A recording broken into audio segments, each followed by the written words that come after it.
Right. Over to you, Councillor Briggs. Okay, thanks, Laurie. First off, can I thank everybody for attending, and I hope you're all keeping well during these very difficult times. Before we go into the agenda properly, some things I'd like to say. First off, for people who don't know me, I'm Councillor Norman Briggs, and I'll be chairing the meeting. The regulations have temporarily removed the legal requirement for local authorities to hold public meetings in person. This is so that the councillors be able to make effective and transparent decisions on the delivery of services for residents. The requirement for public meetings is to be made accessible to the public remains, and the link to the virtual meeting is available on the council's website in the usual live meeting link page. Bit of information for members. If a connection to a member is lost during this meeting, I will stop the meeting to enable the connection to be restored. If the connection cannot be restored within a reasonable time, the meeting will proceed, but the member who was disconnected will not be able to vote on the matter under discussion, as they would not have heard all the facts. Secondly, should any aspect of the external link fail, I may call a short adjournment of up to 5 minutes or so to determine whether the connection can quickly be re-established, either by video technology or phone in the alternative. If the connection is not restored within that time, the meeting will be adjourned and any further business will not proceed until another time and date. Is everybody happy with that at this stage? Yes. Okay. Any public questions properly submitted to the meeting during this period will be read out by myself and answered at the meeting. And so if we move on from there, can I ask the clerk to ask the members to confirm their attendance now? Councillor Lang, Gary. Present. Councillor Chris Gloucester. Yeah, present, Laurie. Present. Councillor Jennifer Harrison. Present. Councillor Steve Hewitt. Councillor Malik. Present. Councillor McLaren. Councillor McLaren. Present. Thank you. Councillor Sheldon. Present. Councillor Shuttleworth. Present. Councillor Briggs. Present. Thank you. Right, after the roll call, we've also got officers in attendance from licensing, legal and constitutional services. If we have a vote, when the committee comes to vote on the report, for example, each member will be individually asked to state whether they are for, against, or they're going to abstain. As with ordinary licensing meetings, once the exclusion of the press and public has been moved at the meeting to enable the committee to discuss private reports, the press and public will no longer be able to view the meeting. And welcome to the first virtual cabinet meeting by virtue of the local authorities and police and crime panels coronavirus flexibility. Who was that? Do we know, Laurie? Don't know. That was the cabinet meeting with Sean speaking, so it's a recording from somewhere. That. Sorry, it's picked up from my personal laptop. Okay. I've lost my screen. Are you okay, Jenny? Jenny, you're still there? We can see you. We can see you. Yeah. But you can't see us. No, I can hear you. I can hear you, but I can't see you. So I mean, I can carry on in voice, can't I, until I sort it out? Yes. Yeah. Okay. I think. Right. If we, everybody okay? If we can now turn to the agenda, and for the members of the public watching, the full agenda pack is available on the council's website. And so we'll move into the agenda. And item 1, do we have any apologies for absence? Chair, we've had apologies from Councillor Moores and Councillor Cosgrove. Thanks, all right. Do we have any urgent business? I've not been notified of any urgent business, Chair. Do we have any declarations of interest from members? Not for me, Chair. Take that as a no, seeing as nobody's said they have. Me. Right. I have been notified of 2 public questions from Mr. Abdul Kayal, who's the chair of the MPHTA, which is the Taxi Drivers Association in Oldham. And I shall read the questions and the response that John has formulated and myself. Chair, sorry to interrupt. Could we just hold and adjourn for 5 minutes while we check that this is going out live? Thank you. Yeah, okay.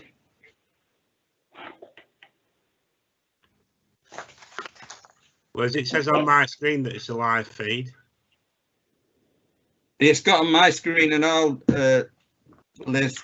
Apologies, I Right. mean on the website. Oh, Just bear with me okay. a second. Yeah, okay.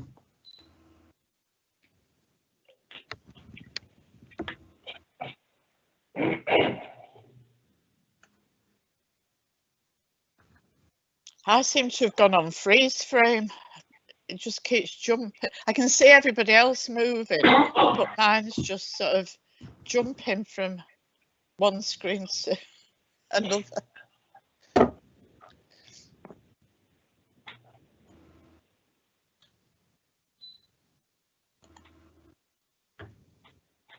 Might be a broadband, that. I think I might, while we're having this little break, I might just go and reposition myself nearer the router.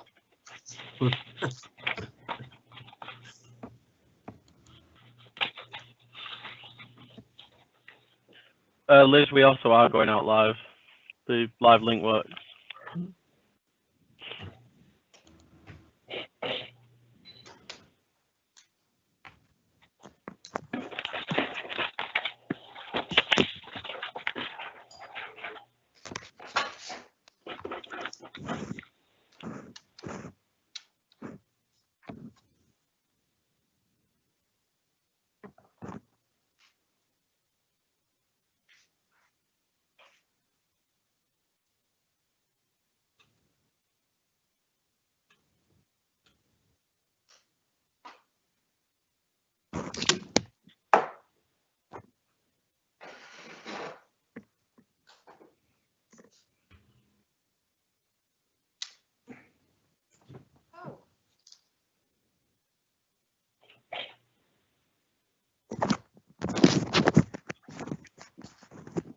I can see you, I can see you, Jenny, but it's dark, the picture. Are you in a corner of the room? In front of a cream painted wall. That's weird. Oh. Yeah.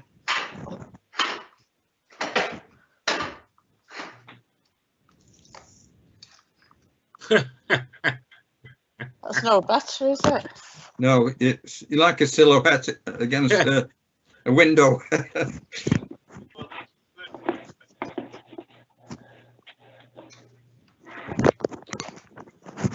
It's still freezing, so I might as well go back where I was.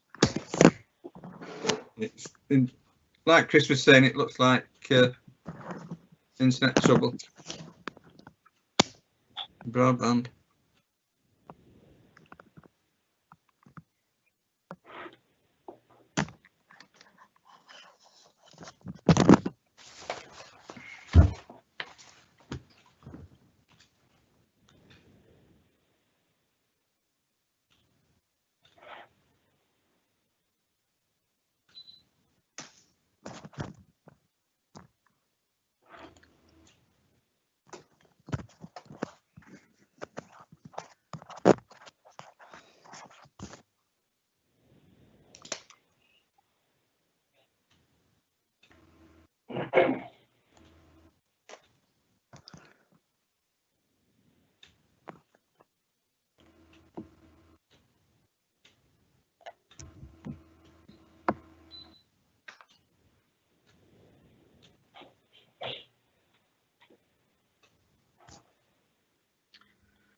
Laurie, Yes, sir. if we have not been on the live as a oh, excuse me, this is probably Vita. I am Vita.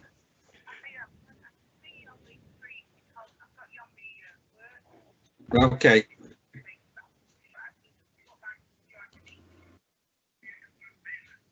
I don't know how to do that. Laurie, she can see, Vita can see us on screen, but she's not able to join the meeting. She's on live from work. What you're on a normal computer? Is she on a work? She's on a personal device. Simon's just told me. She's on personal, yeah. Yeah, which I don't think it'll work either. No, I'm being informed, Vita, that it looks as though it won't work. You might get hear us, but we can't see it or anything. No, okay. All right. Okay. That's all you can do. All right. Now what we can do is really get a laptop. That's what's needed. Okay.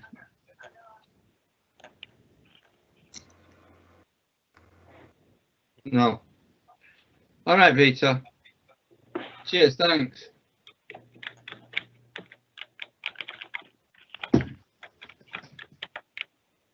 As I was saying, Laurie, if it's not been going out live, I've just we have to start the agenda again. No, we'll start off where we picked up. Okay. It has been going out live. I've got it open. Okay. So we can start again. Can we resume? Can we? We can. Yeah, it's definitely live. Super. Because I've got resume shortly on my screen at the moment. Right, I'm going to take it down.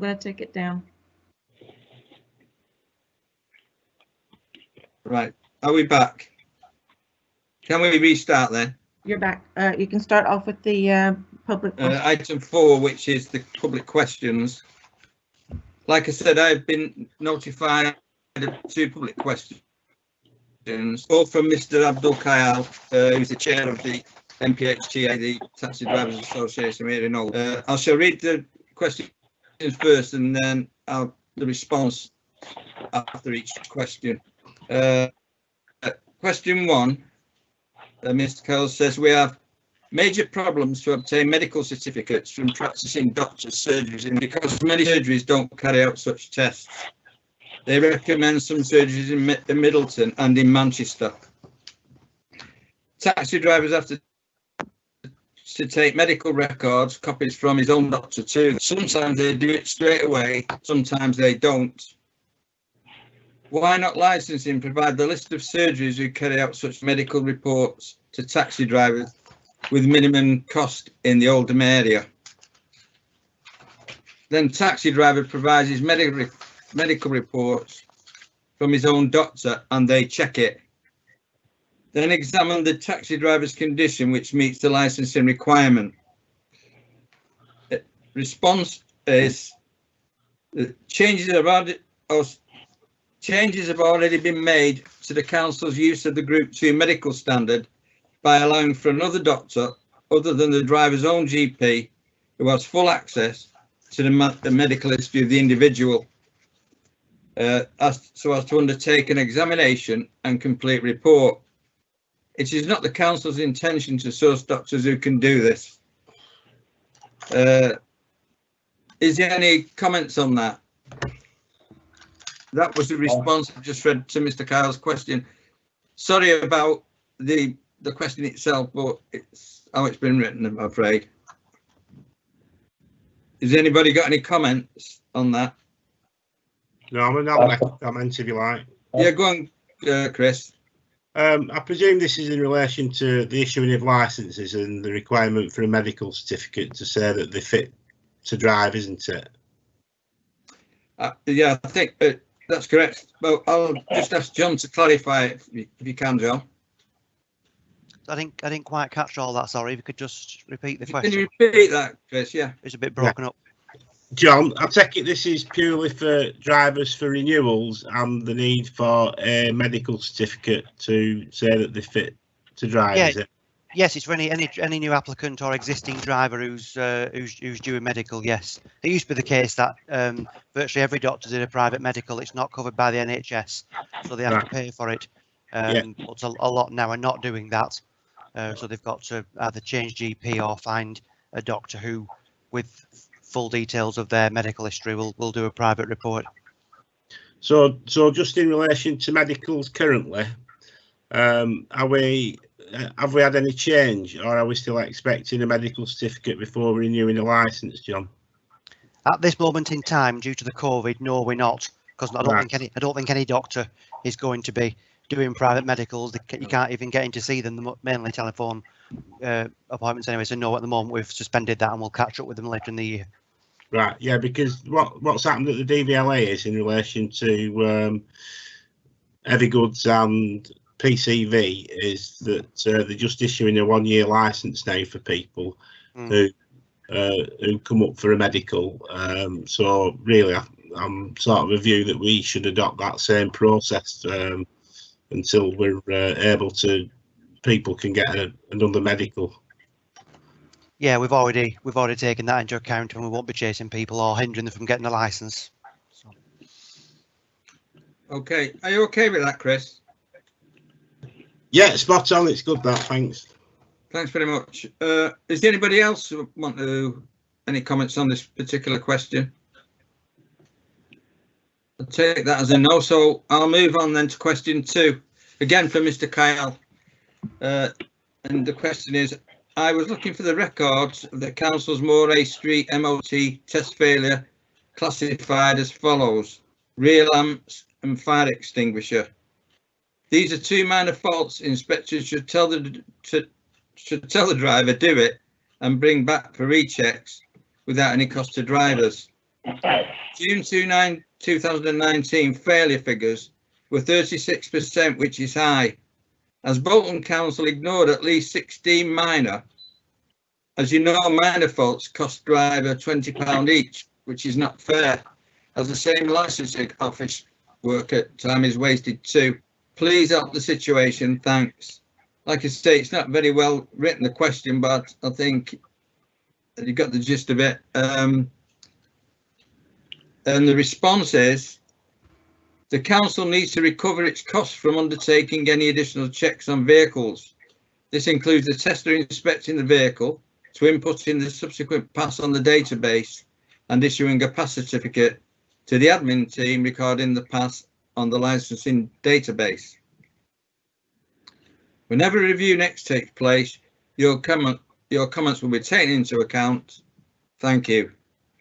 Again, is there any comments on the response to Mr. Kyle's question regarding minor faults on vehicles? Yeah, can I say something, Chair? Yes, Graham. There may be minor faults, but they are faults. And the MOT shouldn't be used as a means of servicing a vehicle or finding out what needs to be done to the vehicle. We do expect reasonably for the driver to ensure that the vehicle's in a roadworthy condition. And it's not that hard to have your rear lamps checked. And every driver knows that they don't have a fire extinguisher. And every driver will know if the headlights are not working properly. Now, if people wish to take a vehicle for a test, knowing those faults exist, then there's nobody else to blame other than themselves. And it's a failure, full stop. Okay. The only thing I'd add to that, in my opinion, not carrying a fire extinguisher is far from minor. If it was a fire with a passenger inside or something, we couldn't get out. Yeah. Is there anybody else? Are you happy with? Are you okay? Anything else, Graham, on that? No. I just think that, as you're saying, there may be minor faults. The representative wishes to refer to them, but they are faults and they shouldn't be there. Okay. Is anybody else want to comment on that? Could I comment, Chair? Yes, certainly, Graham. I agree entirely with Graham on this one, that if somebody's going to take the vehicle for a test, they would check the lights, and even check the tyres before they go in. The suspension, I noticed a lot of failures on suspension, but that's not easy to check. But tyres and lights, I think we should get them up to scratch before they take the vehicle. Thank you, Chair.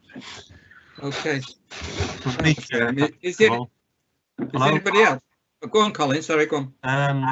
This problem of pre-test repairs is, seems to be an ongoing situation which we've attempted to address in the past, unfortunately, without a great degree of success. But you mentioned review, Chair. When is the next review due to take place? And perhaps it might be possible to meet the trade again in order to review this situation, because it seems to be an ongoing problem, and unless we try and address it, it will continue to be an issue that will be raised ad infinitum. John, is there anything you can say on that? I mean, we review things as needed basis, really, don't we? Yes, Chair. Well, we are going to be looking at this at a Greater Manchester level. Things are still moving forward with various licensing policies, despite the current situation.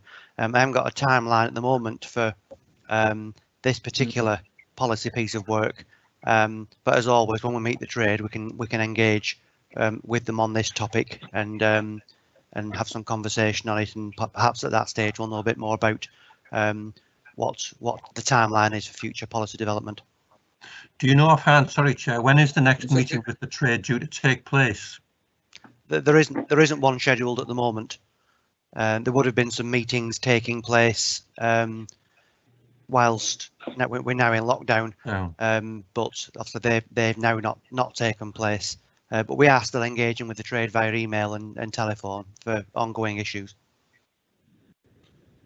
I wonder if perhaps it might be possible to instigate some kind of a review whilst in lockdown, Chair, even if it is via email, in order to try and address this issue. I don't, to be quite honest, I don't think a conversation by email any conversation by email with the taxi trade, only just general inquiries, would be of any use. I think the only way we could do it, and it may not be practicable, is as we're doing now via Teams or whatever, but would they have the facility to do that? I don't know. We'd have to ask the question. Yeah. Laurie, would that be able to be facilitated? I think it may be quite difficult. Hello? Yeah. It's not a question I don't think that I can answer. Okay. Chair, sorry, Chair, perhaps I can answer that, because I think I do know the answer to that. Someone who's not got access to Microsoft Teams can join a pre-scheduled meeting via a web browser. So via the internet, they don't have to have Teams themselves. So as long as the person instigating it has, they can set everything up and the other person can join via the internet. I'm happy to engage with the trade. Like I say, this is a Greater Manchester project at the moment. That will be taking place at some future date, but I'm happy to engage on any current issues the trade have got. But as we said in the answer, we've got to recoup our costs in anything that we do. And I'm not going to be looking at proposing any whole scale changes in the next quarter, for example. Yeah, well, it makes sense, doesn't it, until we get that conversation at Greater Manchester level up and running again. That may not be happening anytime soon, Chair. I mean, we don't know how long we're going to be in lockdown or having to social distance, etc. So perhaps there might be some merit in engaging in an online discussion with the trade at this stage. Well, I think we'll have to look at that. I'm not going to commit myself to say that we should be doing it, but that's because John, like he said, is on a day-to-day basis. He's looking at any issues you've got, and there's not going to be much change as to anything to do with this question until it's discussed at Greater Manchester level. All other things are being dealt with by John as needed. I don't know if you've got anything else to say on that, John. I'll go back to the trade and have a conversation with them. Is there anything we can do to have that chat and come up with anything in the meantime, I'll sort that out and report back to the committee. Okay, Chair. Okay, right, thank you. Is it anybody else? Chair, can I just Go on, Graham, yeah. ask, we've got this letter, 2 points, and if we reply to this person, the chairman of the local taxis or whatever, surely that the message will be spread back to all the drivers. And I think probably we will have to send a reply, won't we? Well, yes, that's the routine, I understand. Yeah, exactly. You know, obviously they're going to get the response to the questions. Yeah. As I read out. Anybody else? Okay. Right, I'll move on then to item 5, which you should have before the minutes of our last meeting. Are these agreed as an accurate record? Agreed, Chair. Roll Chair. calling. Sorry. Agreed. Move the minutes, Agreed. Chair. What? Okay. Did you get that, Laurie? Hello. The councillor. I need to take a roll call because we've been taking roll calls to agree the minutes. So I'll call Okay. people's names That's right. and they can agree. Councillor Gary? Agree. Councillor Gloucester? Agree. Councillor Harrison? Agree. Councillor Malik? Agree. Councillor McLaren? Agree. Councillor Sheldon? Agreed. Councillor Shuttleworth? Agreed. Councillor Briggs? Agreed. Thank you. Okay, I'll move on then. The next is the annual report. I may ask John to the trading standards and license manager to present the report. Yes, thank you, Chair. Just to let members know that this is a slightly trimmed down report because all the data isn't available at this time because we haven't been in the office since the middle of March. All officers are currently working from home, but it's much in a similar format to what members will have seen in the past, and goes into the activities that have been taking place and in the last 12 months, together with some plans for the future. And I've put a brief update in there as to what we're doing in relation to the COVID situation. So obviously licensing covers a wide remit of work that the council undertakes. The main 2 top areas being private hire and hackney carriage licensing, and for the licensing of premises in relation to alcohol and entertainment. The strategic objectives of licensing are there at paragraph 2 in relation to licensing premises and taking inspections of vehicles.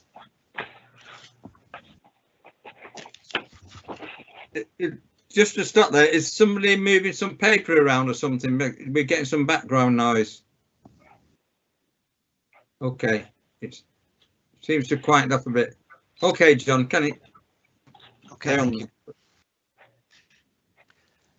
The data I've included at paragraph 3.2 of the report just shows the current number of licenses in place under the Licensing Act 2003, which covers alcohol and non-alcohol licensed premises, club premises and personal alcohol licenses, which, as you can see, isn't vastly different from previous years. There's only been one hearing of the premises panel in the last 12 months. That relates to null and void bar on Green Street in Oldham, where there was an application considered by the panel, and the application was granted subject to conditions not to open until a building certificate completion had been issued. There has been, whilst it's not a premises panel, there's been an appeal which has been reported to a previous meeting, and that related to an appeal regarding the revocation of a licence for Club Revolution as well in Oldham Town Centre, and following a 3-day hearing, that appeal by the premises was dismissed, and our decision as a council was agreed. Total 154 complaints in relation to licensed premises in the last 12 months. It hasn't been possible to provide a breakdown for this report, but happy to do so when I'm able to do so in the future. For the Gambling Act, another piece of premises regulation that we undertake in conjunction with the national regulator, the Gambling Commission.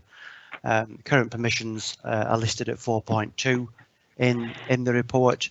There is a theme of reduction in betting shops now taking place, and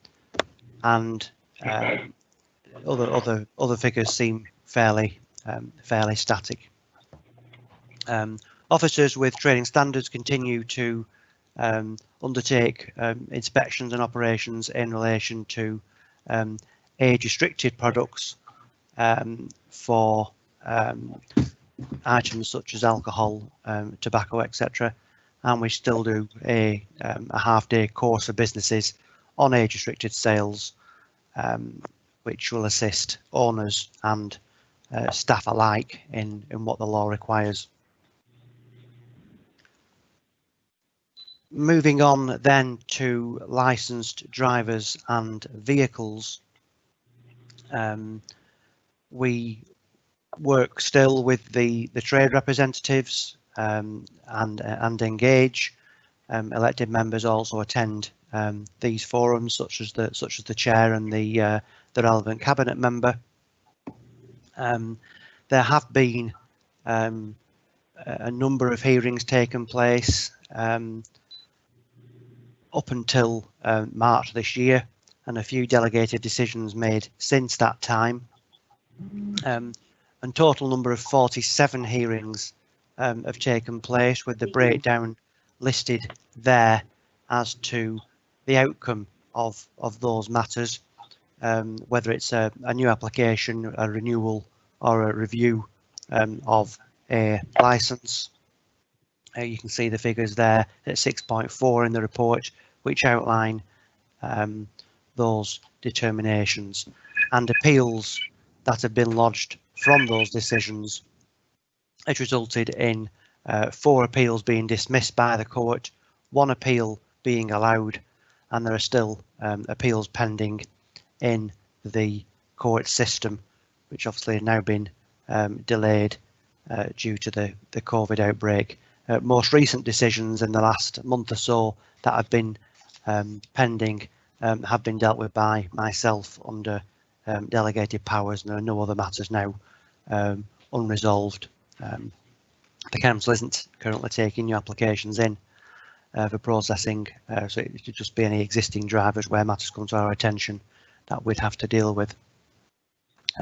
Numbers of licences in force for this area are listed at 6.5 in my report, and 1,046 private hire vehicles, 29 private hire operators. That's a reducing number, as we've had a number of mergers of companies and formations of larger companies in the last 12 months. So I think it's a growing decline where they try and change their operations to improve services. 1,366 driver's licenses, and remaining static, of course, 85 hackney carriages with the limit that we impose as an authority. 154 complaints in relation to licensed drivers, operators and vehicle issues. Again, happy to provide information in the future on the breakdown when I'm able to get access to those systems. Members will be aware that the star rating scheme was under review. We haven't yet got proposals to replace that. Things have been held up due to the current situation and Greater Manchester conversations. However, bring that information back to a future meeting. I know members are also regularly aware and concerned about, we've already discussed in the public questions, the issue of the vehicle testing regime and the pass and fail rates of vehicles that pass through our Moorhay Street testing station. 2,500 tests have taken place since April 19. We're still running for that period at only a 59% pass rate, which is disappointing and concerning. I think some of the Greater Manchester proposals will deal with the ages of vehicles if that's agreed in due course, but still, as other members have alluded to, some drivers are clearly bringing vehicles unprepared and are using the mechanical test as a way of identifying faults on vehicles, and that's something we shall continue to address with the trade and communicate and have those conversations with them. But figures do bounce up and down slightly, and this isn't a great figure. The reasons, the top three we've listed there for the reasons for failures are there. More recently, it's been suspension, but other common themes are lamps and fire extinguishers. Some service brake issues there as well.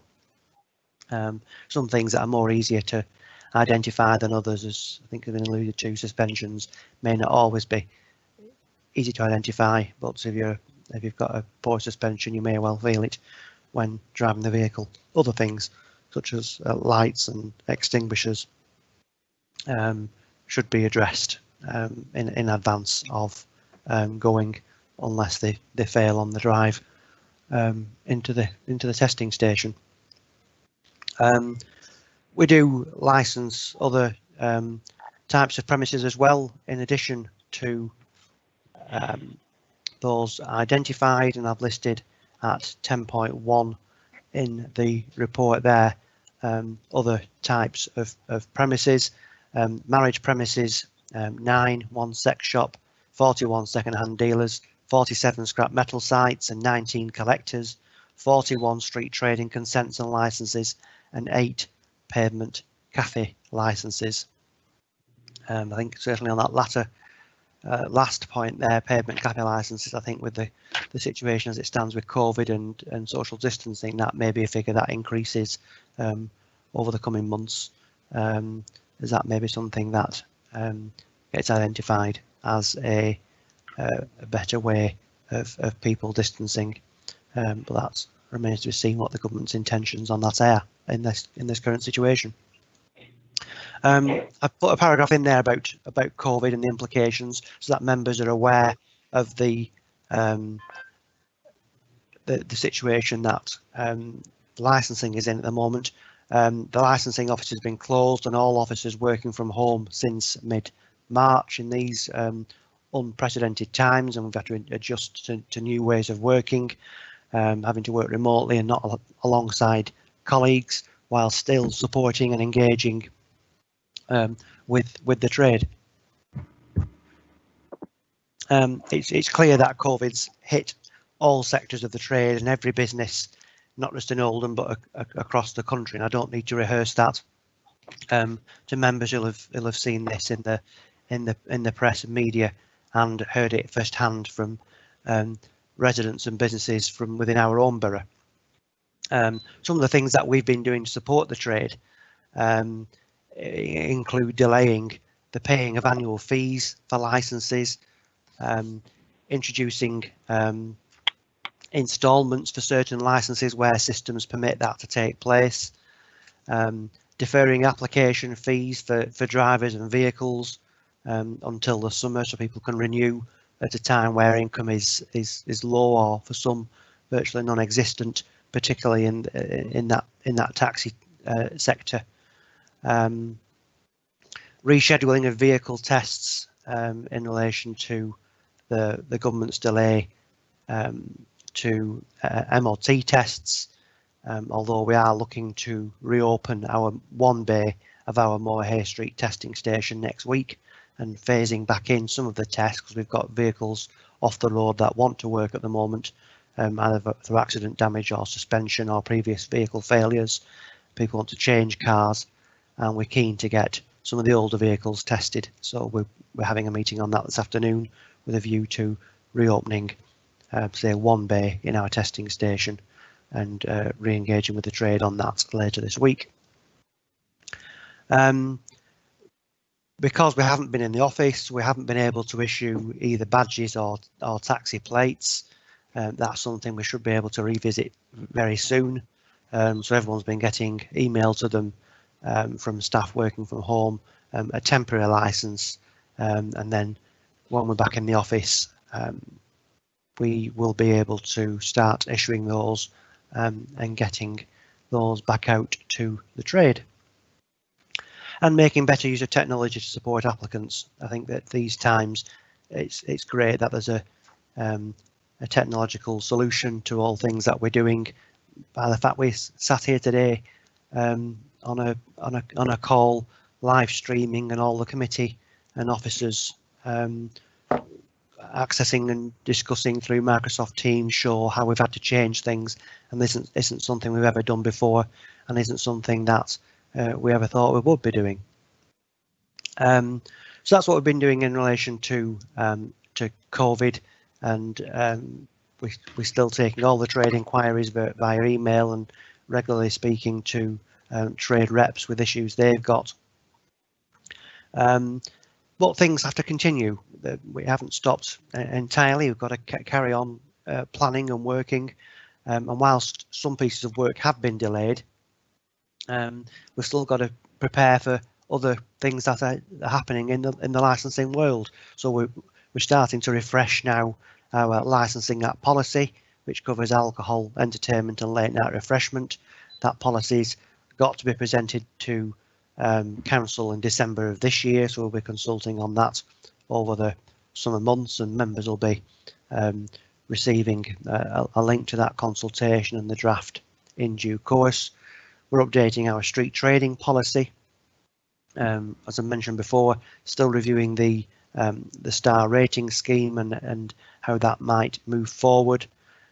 We'd already started work on our 3-yearly unmet demand survey for Hackney carriages, which is the survey that tells us do we need any more Hackney carriages in the borough or not.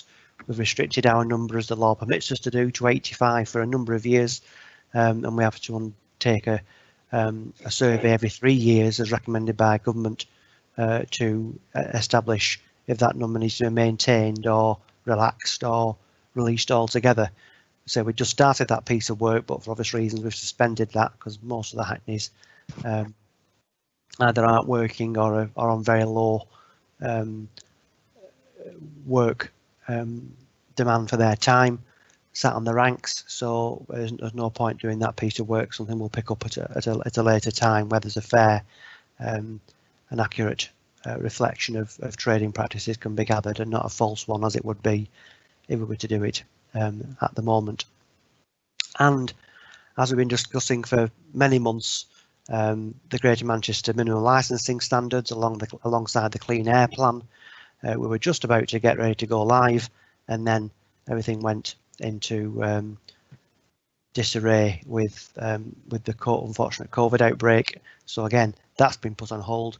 The combined authority who are overseeing this are in conversation on this matter. They had a conversation on it on Friday of last week, and they committed to making sure that this piece of work continues, both the clean air and the licensing standards, and at the right time that will be back on the agenda and a consultation taking place as soon as is practicable.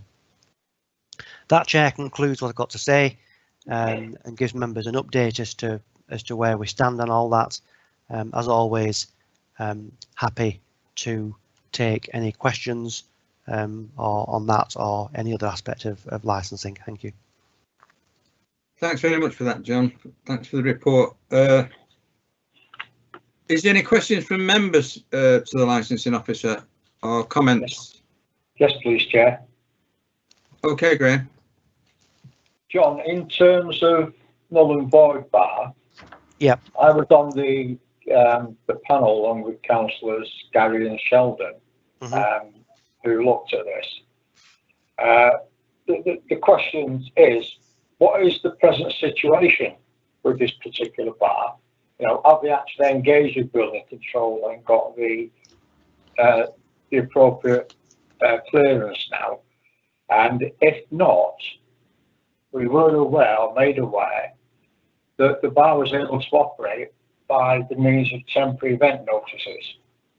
Now, as the premises was described as being unsafe, and should they apply for temporary event notices when everything is lifted, is there any means by which we can prevent the notices being granted on the grounds that the premises are not safe for customers? Thank you for the question. Well, things have moved on from that, and although I didn't go into it at the time, they no longer actually occupy those premises, so the situation fell by default. So it's now, I believe, a vacant premises again, or certainly looking at somebody else to occupy it. But all right, so us gin drinkers that have been enticed into this place will have to look somewhere else now. I believe so. Thank you. Okay. Is there anybody else wants to ask the licensing officer any questions or has any comments? If I can, please, Norman. Yeah. Off you go, Chris. Yes. John, just in relation to the testing of vehicles. Yes. When are the bays likely to reopen? Do you know?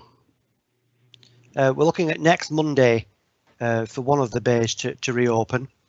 I'd say that will be on a priority basis in terms of vehicles that need a test urgently for various reasons, and then phasing in the renewals thereafter. Yeah, because I've just had somebody moaning at me in relation to they're unable to get new vehicles tested at the moment. So obviously those they want to come on. So have we got anything specific planned for that? We'll be getting an email out to the trade later this week, but like I say, from next Monday there will be a facility for new vehicles to book in again. So it shouldn't be too much of a long wait now. Okay, thanks. Thank you. Chair, may I ask a question? Yeah, carry on, Graham. Yeah. There was one or two people concerned that a bar in Upper Mill had opened and they were selling pints with lids on. But I think that's been controlled by our licensing department. But I'd just like to ask John if he's any other sort of bars have been doing similar and what the general rule is at the moment. Thank you. Thank you for that.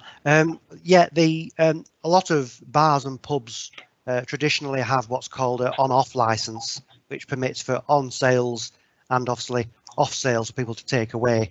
With the COVID restrictions and the regulations issued this year, it, as you know, has closed down those bars and for consuming on the premises, which includes beer gardens. In that, what it hasn't precluded is the off sales element of that, and across the country you have seen pubs and bars trying to gain some income from other angles of work that they've been previously engaged in, whether it's food or more recently, I say it didn't take off straight away, but I think it's certainly in the last 2 or 3 weeks it's picked up in relation to trying to engage with the off sales element of their business. Some can facilitate that, some can't. But yes, they legally can sell alcohol for off sales. It can't be consumed on their premises. So they can't go and sit in an adjacent empty beer garden that that bar or pub might occupy, but they can take it off site and drink it as you would any other off sale that you'd make from an off license, for example. We do recommend, and we have been engaging with the premises who've made inquiries with us about how those sales are maintained in a safe manner, both in terms of social distancing, both in terms of the licensing objectives, and the if you can use the term, the morals of how responsible retailing should be taking place at these times. I know it's been a shock to see some people queued up at what was thought to be a closed venue, but the government didn't and hasn't and probably won't preclude off sales from happening from those premises that are legally allowed to make those off sales. Thank you. Thank you. Okay, is anybody else? Can I have another go, Chair? Yeah, of course you can, Graham. Yeah, off you go. Perhaps doesn't come as a surprise when I also want to talk about the vehicle testing. Something that we have to do, unfortunately, every 6 months. Now, I hear what John says about the Greater Manchester policy, and I can appreciate why we need to do it, and I welcome that. But I do wonder just how long we're going to have to wait for this particular policy, because I am seriously concerned about the condition of some of the vehicles that are on the road where people are getting into them, and when vehicles have been used to ferry people and suspension is faulty, these people are at risk. Let's make no bones about it. You know, a rear lamp isn't a danger to them, although it's not appropriate. But when suspension on a vehicle is a reason for failure, I think we have to look at it quite seriously. And as we've said before, we work with the trade to try and support them by increasing the age of the vehicle, and all that's happened is nothing. There's been no change, in fact, probably deterioration in the condition of the vehicles. And I think we need to do something quickly. Now, John has rightly said he will look to engage with the trade buyer teams or whatever system it is. And I think we need to stop finger wagging with the trade and get firmer with them, because I just think this whole situation is totally unacceptable. And we either need to reduce the age of the vehicle, we need to deal with the drivers, or we need to get those vehicles off the road permanently. Rant over.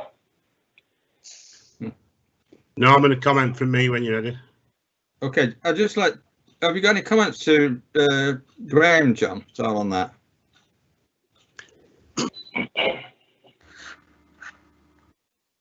He's muted. Sorry, I'm here. Yeah, all right. Totally agree, and the figures going the other way. And we did, as Councillor Shuttleworth said, we extended the age of the vehicle that was permitted from 10 years to 12 years for saloons, as an example, because we had reassurances from the trade that there would be improvements in the quality and maintenance of those vehicles. And quite rightly, as members have indicated, that isn't happening in a lot of cases, and we now stand at 59% pass rate, where it has been in the 60s, high 60s previously. There is is already in the public domain, the proposal when the GM consultation comes out is that will be reduced back to 10 years again, and we hope that consultation and decisions can be made on that, hopefully early next year. But should members want to do something and direct me otherwise to do something differently in Oldham, then I'm more than happy to do that. We did have some GMP initiatives with the police planned with the road policing unit, which have had to be postponed due to COVID, and that would have given us another indication as to how people are maintaining vehicles in between tests, which is unfortunate that those haven't happened now, but will be rebooked in when they can. But if members want to direct me that they want to do something in the interim, then I'll take that and do it. Does anybody want to take John up on what he's just said about engaging? Yeah, please, Norman. Yes, Chris, go on. Well, if we go back 2 years ago, there was quite a hoo-ha in relation to this extension to 12 years, and we said we'd look at it, and if there was no improvement, etc., we'd again look at going back to what we were doing previously. Well, quite clearly it's evidence that there is no change, or it's got worse, so therefore we need to revert back to what we did previously. And I'm entirely in agreement with what Graham says. Right. Can I come on this, Chair, please? Yeah, go on, Councillor Malik. Yeah. Yeah, about this testing.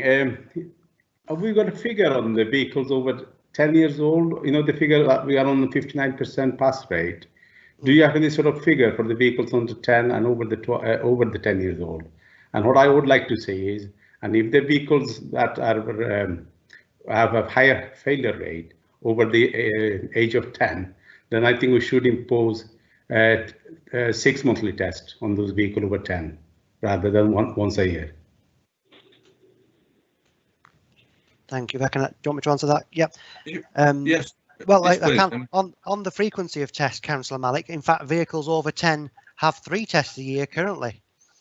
There's a staged testing process. Vehicles up to 3 have 1 test. Vehicles between 3 and 8 have 2 tests, and the law permits a maximum of 3 tests a year. And any vehicle over 8, up to the age of 12, for a saloon, has 3 tests a year. So the older vehicles are already having tests every 4 months. We haven't got data based on age, but that isn't necessarily something we couldn't look at and see if we can extract that. Which I've made a note of and we'll look at. But like I say, the older vehicles or the age of the vehicle already reflects on the frequency of test as it stands at the moment. Yeah, okay, that's fine. That I wasn't aware of that. Can I also come back on the government talking about opening the bars and pubs and restaurants around about July? Are you engaged anywhere with the government or the writing of the policies? How are they going to maintain this social distancing comes when they open the pubs and bars? Will be going down visiting and making sure that people are adhered to the guidelines. Okay, happy to answer that. Again, there's nothing clear. There's nothing issued yet from the government. They've just set up some national working groups. I was on a conference call with the Local Government Association last week where that was discussed. There's also, through our professional body, the Institute of Licensing, who are sat on a task and finish group that's been set up by the government, chaired by Minister, with various regulators, trade associations, to look at guidelines in relation to how we'll lock and reopen these premises. There's no draft that I've seen yet. There's a lot of conversation being had. I know it's going to be. It's already been discussed, I think, at Greater Manchester level, and the GM Mayor's nighttime economy advisor, and I think the leader of Stockport Council are leading on a piece of work to coordinate how Greater Manchester unlocks those businesses and supports those businesses moving forward.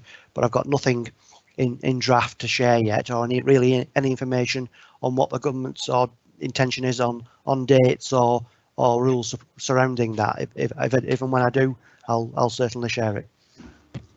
Thanks for that, John. Okay. Thank you. Is there any other comments or questions to John?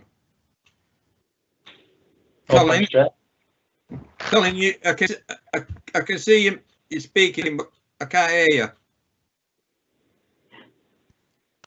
Just going back to the vehicle testing data, John, Chair, sorry. As John says, the figures have deteriorated from late 60s to 59% in probably a little over a 2-year period. But do we know what the retesting rate is in terms of pass?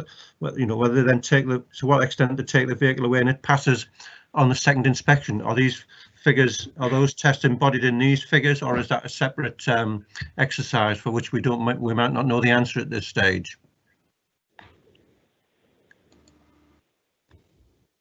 John, you're muted. You're muted, John. I keep doing this, sorry. That's all right. They're all embodied into one figure. I haven't got separate figures for first test, second test, subsequent retests. It is all in that. Every test is recorded and the system gives us a global figure. Right. So every single test that goes through our testing station is in that 2,500 for the last 12 months. Okay. So there is an element where vehicles will have been through at least, in some cases, more than once. Potentially, yes. We don't, off the top of my head, we don't get that many cars that go back and fail a retest more than once. I'm not saying it doesn't happen, but generally speaking, it does happen where someone's had a job done and it's not been done to a good standard and they sent away and said that isn't acceptable. But that's very rare, I would say. Generally, they pass upon retest first time. One of the things that we've discussed in the past, John, is the possibility that the drivers or the owners bring with them a certificate to say that the vehicle has been inspected by an independent garage, as it were, to confirm that, as far as they're aware, that it is all the faults have been addressed. Yes. And that therefore the test at Moor Hay Street may therefore only identify minor faults or issues that have been picked up since the vehicle was tested independently, as it were. Have we ever made any progress in terms of implementing that kind of approach? Yeah, that is happening now for older vehicles, and we do say that that they must bring along that sort of almost a service sheet, really, to say that the vehicle has been looked over and they produce that to us. On most occasions, that results in the vehicle having passing the test. As I said before, on the odd occasion, the issues have arisen. But as a general rule, for those older vehicles now, yes, that sheet is produced. Right. So, is there any merit in going back to the trade and say that it is, you know, can we make it a condition of a test that of the testing process that they produce such a certificate or such a service sheet, as it were? For all vehicles, you mean? Yes. Yeah. I can certainly have that conversation with them, and we can certainly include it in any future policy development. Is that something members want me to include? Yeah. Okay. Anything else, Colin?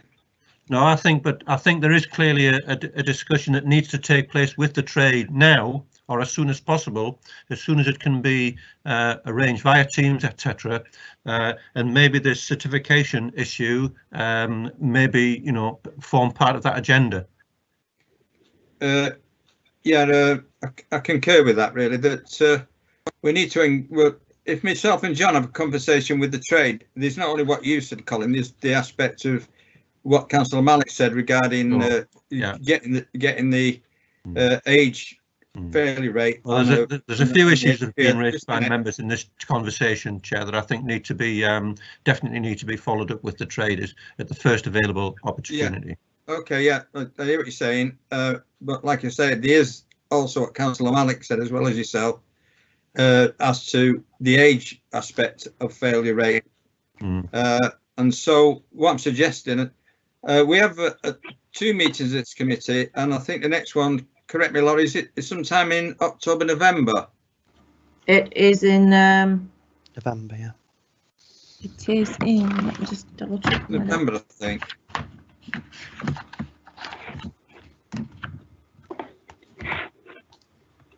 It's on the 3rd of November, Chair.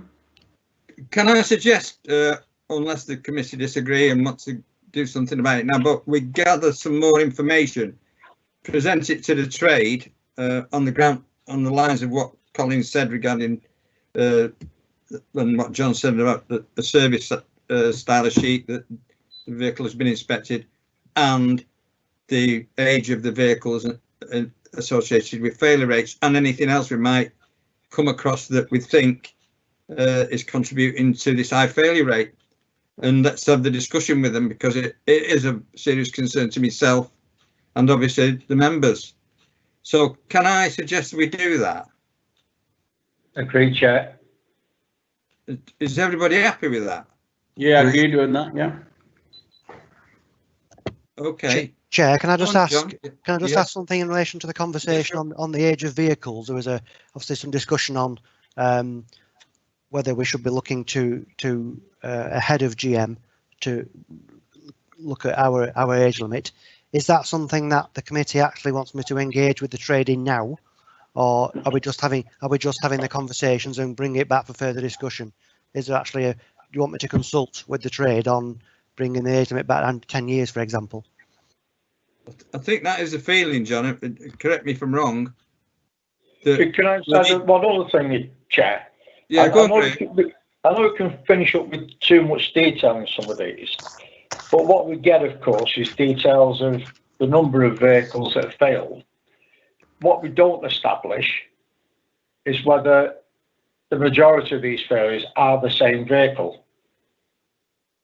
So, to me, if we've got a driver with a vehicle who really doesn't care about servicing, just goes out and does his job, and that vehicle is constantly failing, it's a bit like when Councillor McLaren made reference to the second test.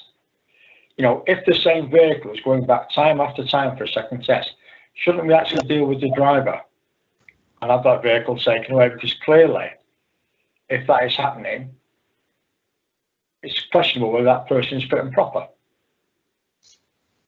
So we may have some vehicles that are 9 or 10 years old that are well serviced, well cared for, and pass the test quite easily.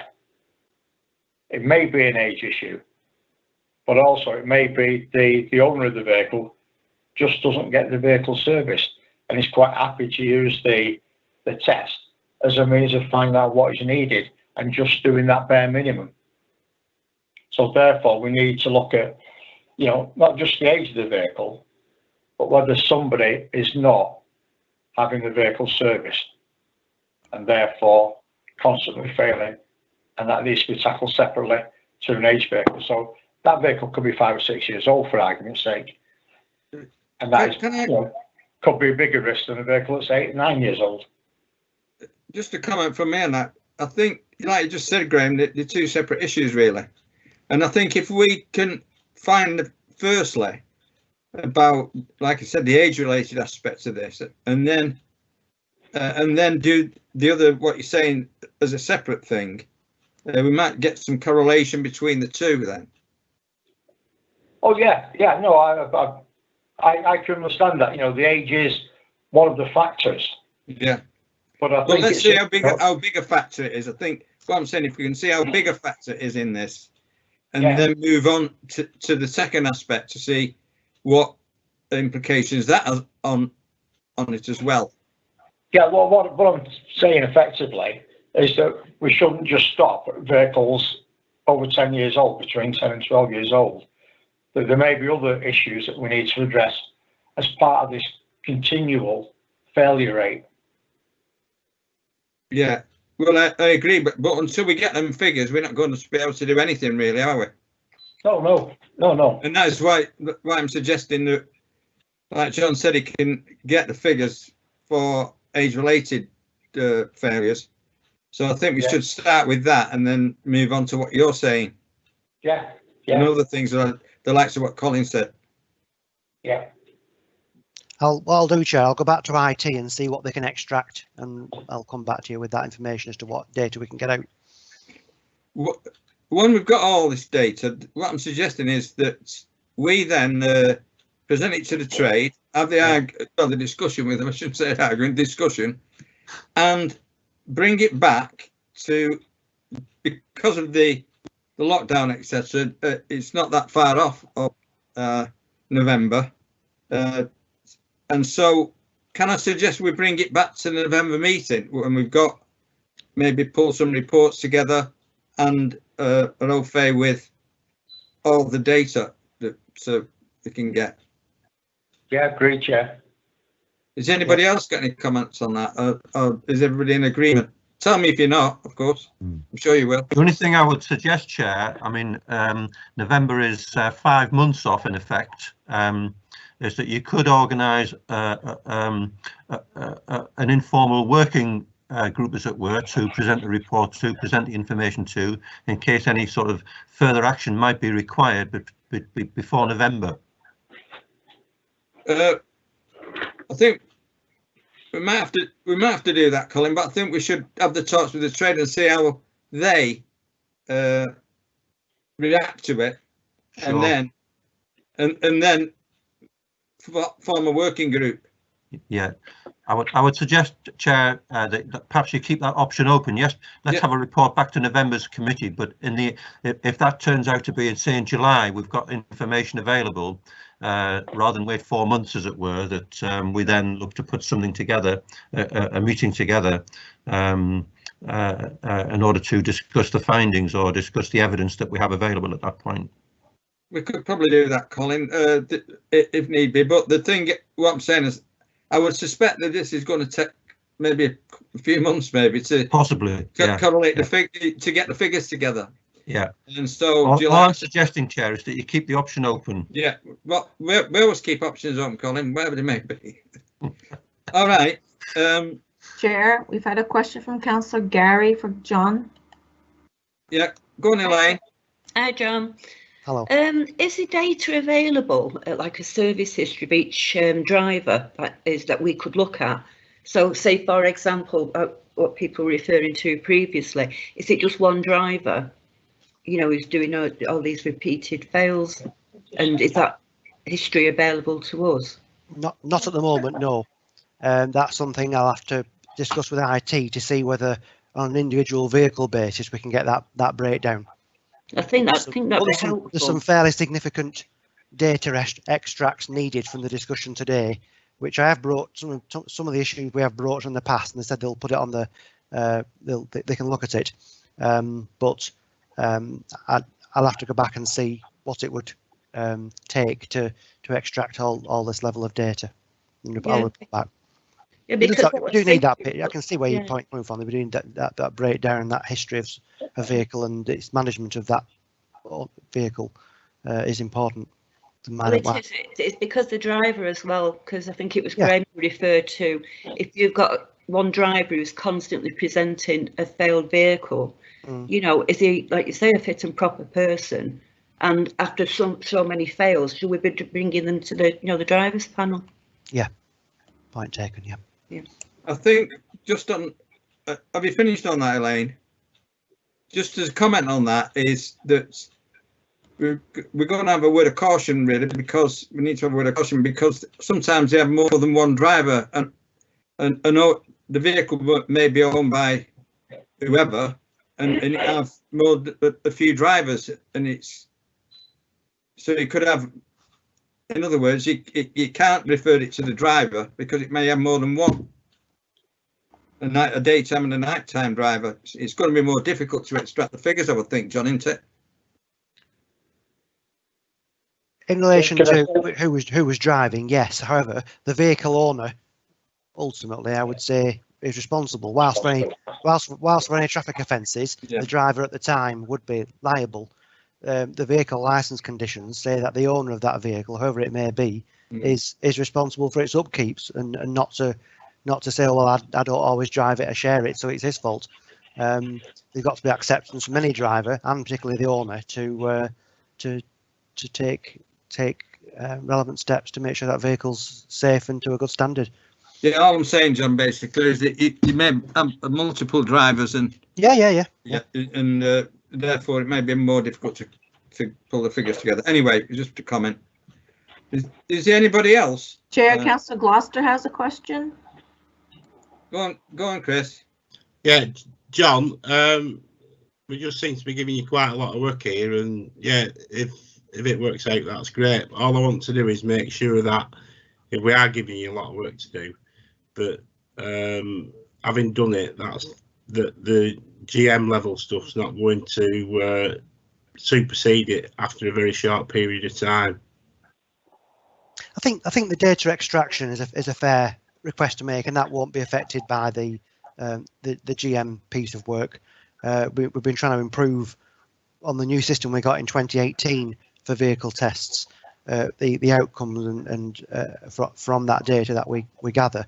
So the only thing that's potentially going to change GM wise would be in the shorter term the age of vehicles, and in the next phase after that is possibly a testing manual for GM, as opposed to different versions that are around at the moment. But in terms of getting what we need here, whilst it might be a bit of a thorn in the side for IT to get reports and not so much for us, but to extract the data, I don't think it's something that would affect GM, and I'm quite happy that I can proceed and request that information from Unity IT.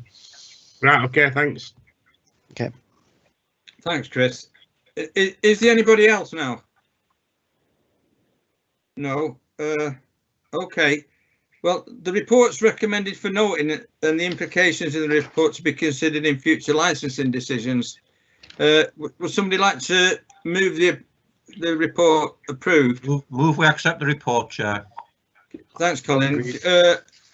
Have we got a seconder? Second. Yes. Thank you. Seconded, Councillor Gary. Do any licensing officers, the legal or licensing officer, any comments before we proceed to the vote? Any comments before we proceed to the vote? No. We can't do a vote by a show of hands, so you'll be asked to state your agreement. Laurie, can we go through the list again? Yep. Councillor Gary? Oh, sorry. Councillor Gloucester? Yeah. Oh.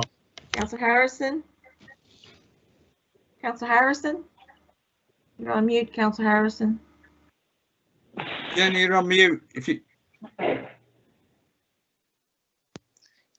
4. Councillor Malik? Councillor Malik, you're on Malik, mute. I think I think you're on. Can you hear me now? Yep. 4. Councillor McLaren? Colin, you're on mute. 4. Councillor Price?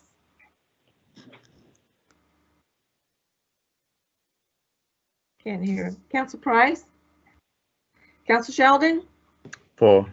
Councillor Shuttleworth? 4. Councillor Briggs? 4. That's agreed. Thank you. Laurie Vita's just put in the comments list agree. Right, thank you. Right, if we'll move on to the next report, which is a composition of the licensing panels for 20 and to 2021. May I ask the clerk to present the report? Right, thanks, Chair. It's just for members to note the panels and the licensing driver panel dates for 2021. There won't be any licensing driver panels convened until we're able to go back into the civic.